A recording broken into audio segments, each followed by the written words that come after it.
Halo semuanya, selamat datang kembali di channel kita. Hari ini kita akan membahas topik yang super penting bagi perusahaan manapun, baik besar maupun kecil, yaitu perencanaan sumber daya manusia atau yang sering disebut Human Resource Planning. Mungkin kedengarannya agak rumit ya, tapi tenang saja.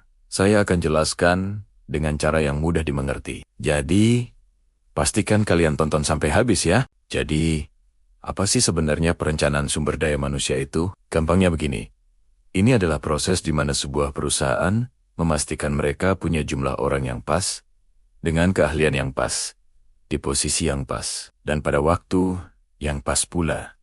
Tujuannya, tentu saja agar perusahaan bisa mencapai target dan visinya. Ini bukan sekadar rekrutmen loh, tapi jauh lebih strategis dari itu. Proses ini menjembatani kondisi perusahaan saat ini dengan kondisi yang ingin dicapai di masa depan. Sekarang, kenapa perencanaan ini begitu krusial? Bayangkan sebuah kapal tanpa nahkoda yang tahu tujuannya. Pasti akan berlayar tanpa arah kan? Sama halnya dengan perusahaan. Tanpa perencanaan sistem baik, perusahaan bisa mengalami kekurangan karyawan kunci saat dibutuhkan, atau sebaliknya, kelebihan karyawan yang justru membuat biaya membengkak. Dengan perencanaan yang matang, perusahaan bisa lebih proaktif, bukan reaktif. Mereka bisa mengantisipasi perubahan di pasar, teknologi baru, dan kebutuhan bisnis di masa depan. Ini membantu perusahaan tetap kompetitif dan lincah. Lalu, bagaimana langkah-langkahnya? Pertama, kita mulai dengan analisis lingkungan. Kita lihat dulu nih, apa saja tren di luar sana. Perkembangan teknologi, kondisi ekonomi, peraturan pemerintah, sampai apa yang dilakukan oleh kompetitor. Semua ini bisa memengaruhi kebutuhan SDM, daya manusia kita. Di saat yang sama, kita juga harus melihat ke dalam perusahaan. Apa tujuan bisnis kita untuk 1, 3, atau 5 tahun ke depan? Apakah kita mau ekspansi ke pasar baru, atau meluncurkan produk baru? Setelah tahu arahnya, langkah kedua adalah meramalkan kebutuhan SDM di masa depan. Ini disebut demand forecasting. Berdasarkan tujuan bisnis tadi, kita perkirakan berapa banyak orang dan dengan skill apa saja yang akan kita butuhkan. Misalnya, kalau mau fokus ke digital marketing, kita pasti butuh lebih banyak spesialis SEO, social media manager, atau content creator. Langkah ketiga adalah menganalisis pasokan SDM, daya manusia yang ada saat ini. Ini disebut supply forecasting. Kita lihat siapa saja yang sudah ada di tim kita. Apa keahlian mereka? Siapa yang berpotensi untuk promosi? Siapa yang kira-kira akan pensiun atau resign dalam waktu dekat? Kita bisa menggunakan data seperti skill inventory atau peta suksesi untuk membantu proses ini. Nah, setelah kita punya data permintaan dan pasokan, langkah keempat adalah analisis kesenjangan atau gap analysis. Disinilah kita membandingkan keduanya.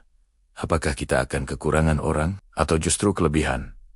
Di posisi mana kesenjangan itu terjadi? Misalnya, kita butuh 5 data scientist, tapi saat ini baru punya 2, berarti ada gap sebanyak 3 orang. Dari analisis kesenjangan tadi, kita masuk ke langkah kelima, yaitu merancang dan mengimplementasikan program aksi. Kalau kita kekurangan karyawan, solusinya bisa macam-macam. Kita bisa melakukan rekrutmen dari luar, atau melakukan pelatihan dan pengembangan untuk karyawan yang sudah ada, agar skill mereka meningkat. Bisa juga dengan promosi internal atau rotasi jabatan. Sebaliknya, kalau kita kelebihan karyawan, mungkin opsinya adalah pensiun dini, pengurangan jam kerja, atau dalam skenario terburuk, pemutusan hubungan kerja. Terakhir, dan ini yang paling penting, adalah evaluasi dan pemantauan. Perencanaan SDMC itu bukan proses sekali jalan,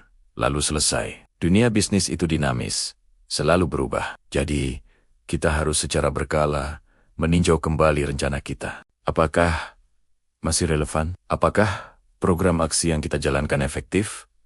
Apa yang perlu disesuaikan? Dengan evaluasi rutin, perusahaan bisa terus beradaptasi dan memastikan strategi SDM, daya mereka selalu sejalan dengan tujuan bisnis. Singkatnya, perencanaan sumber daya manusia adalah fondasi untuk membangun tim yang kuat dan tangguh. Ini tentang melihat ke depan, mempersiapkan diri, dan memastikan aset terpenting perusahaan, yaitu manusianya, dikelola dengan cara terbaik. Dengan begitu perusahaan tidak hanya bisa bertahan, tapi juga berkembang pesat di tengah persaingan yang ketat. Semoga penjelasan ini bermanfaat dan memberikan kalian gambaran yang lebih jelas ya. Jika ada pertanyaan, atau mungkin mau request topik lain seputar Hatar dan pengembangan diri, langsung saja tulis di kolom komentar di bawah. Jangan lupa untuk like, subscribe, dan nyalakan lonceng notifikasinya agar tidak ketinggalan video-video berikutnya. Terima kasih